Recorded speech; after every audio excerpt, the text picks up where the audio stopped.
Up and through the years, I have checked out a lot of different guitar pedals, and I think I know to some degree what it takes to sell a lot of pedals. So I made a list of 5 things that needs to be in place in order to sell a lot of pedals.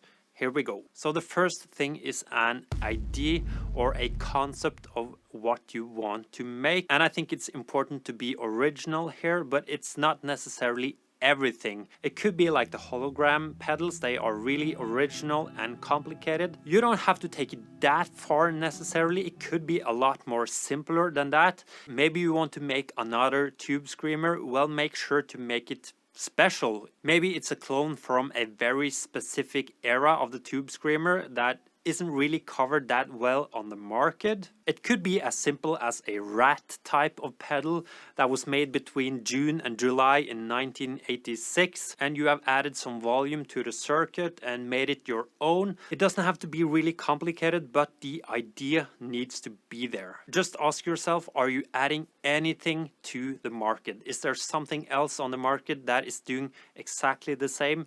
Well, maybe you should think of something else. Then the second part, and I think a lot of you think this is the most important part. I don't necessarily disagree that it should be the most important part, but I don't really think at the end that this is what people care the most about, which is weird, and that is you will have to make the pedal sound good. It basically needs to live up to the idea that you had. Maybe you decided to make a modded clone centaur.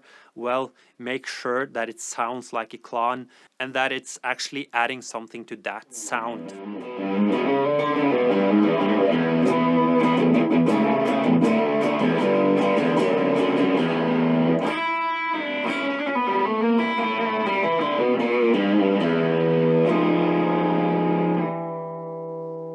If it sounds poopy, you don't have a strong product and it's more difficult to do the next following steps. At number 3, I put build quality. This is kind of boring, but make sure that your product is well built. You know, the word travels really fast on the internet and people will know if they fall apart easily and they won't buy them. At number 4, we have, at least to me, the most important factor, which sadly can trump the sound quality of a product, and that is how it looks. Say whatever you want about that, but at the end of the day, I'm 100% sure that cool looking products are selling a lot more than the ones that are not cool looking. Of course, if you can combine that with having a great sounding pedal, that's definitely better, but looks really matter. And that is not only about the graphics that you put on the enclosure. If you're able to basically make everything original looking, I think you have an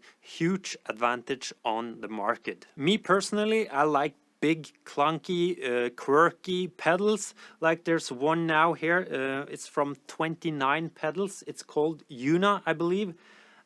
I'm not even sure what that pedal is doing, but I want one. And that is, of course, because it looks original. It looks like something that I haven't played a million times before.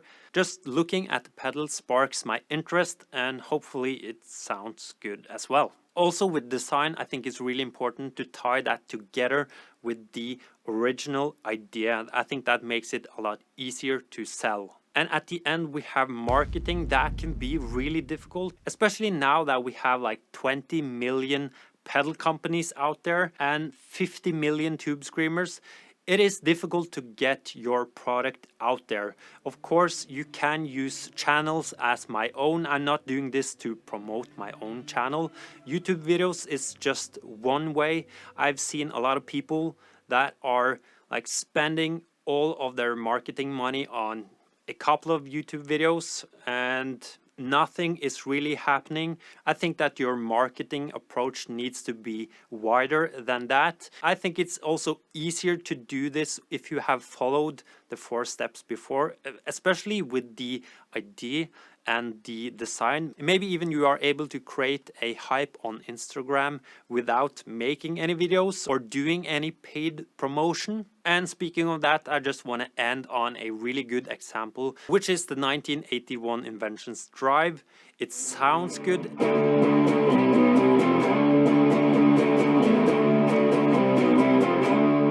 The idea is good. It's a very specific but basic idea.